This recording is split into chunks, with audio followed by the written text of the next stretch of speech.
عزیز بچوں، السلام علیکم ورحمۃ اللہ وبرکاتہ۔ امید ہے کہ آپ خیرت سے ہوں گے۔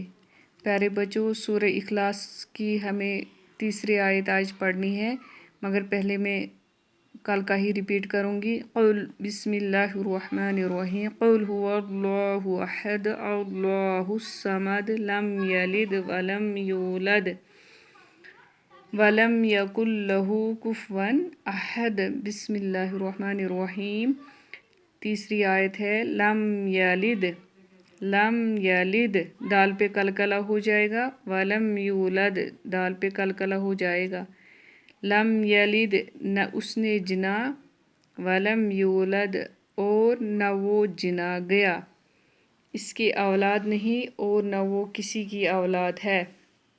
He begetteth not nor was begotten ولم یکن لہ کفوا احد، ولم اور نہیں یکن ہے، لہو اس کا، کفواً ہمسر، احد کوئی، اور نہ کوئی اس کے برابر کا ہے۔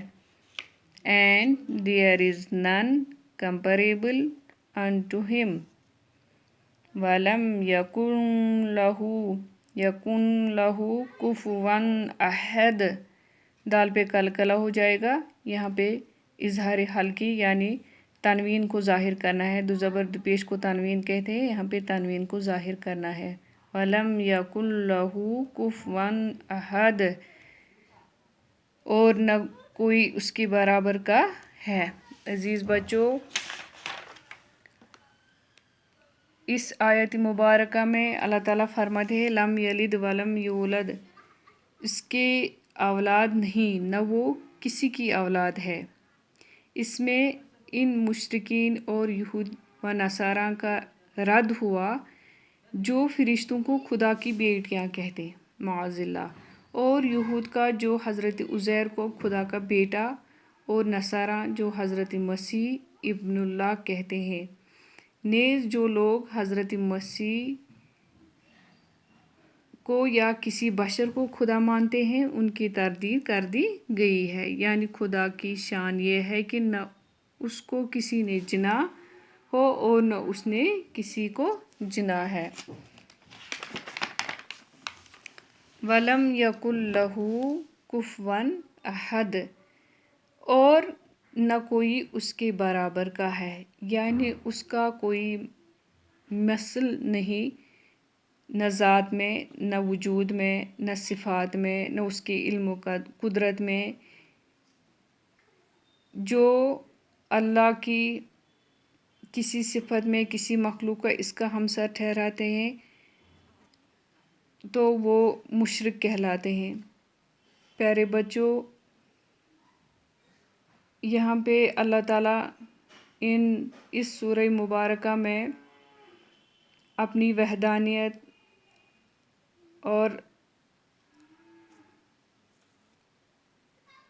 اپنا تنہا پن، خصمت جیسے الفاظ استعمال کیے ہیں، اور لم یلد ولم یولد یعنی اس کا کوئی شریک نہیں، اللہ کی اولاد نہیں ہے، نہ وہ کسی کی اولاد ہے۔ اللہ تعالیٰ نے اس میں خالص اپنی وحدانیت بیان کی ہے۔ اس سورت کی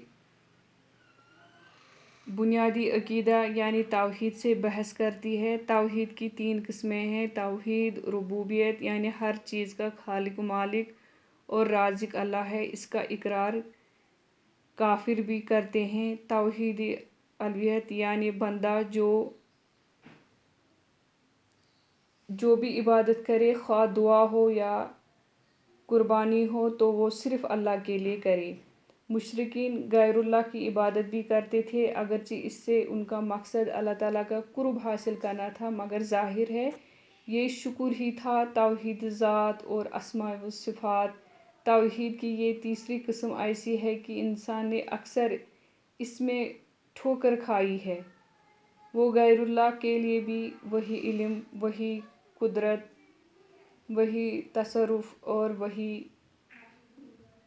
سمیع و بصیر ثابت کر دیتا ہے، جو حقیقت میں صرف اللہ تعالیٰ کے لیے ثابت ہے۔ غور کیا جائے تو سورۃ اخلاص میں زیادہ زور توحید کی اسی قسم پر ہے۔ عزیز بچوں، ہمیں لا الہ الا اللہ کا ذکر کرتے وقت غیر اللہ کی مقصودیت کی نفی کرتے رہنا ہے اور ہر طرح کوشش کرتے رہنا کہ اللہ کے سوا کسی کے مقصود ہونے کا خیال بھی ہمارے دلوں میں نہ آنا چاہیے۔ ہمارے دلوں میں بھی یہ خیال دور ہو جانا چاہیے کہ اللہ کے سوا کوئی معبود نہیں، ہمیں خالص اللہ کی بندگی کرنی ہے۔ السلام علیکم ورحمۃ اللہ وبرکاتہ۔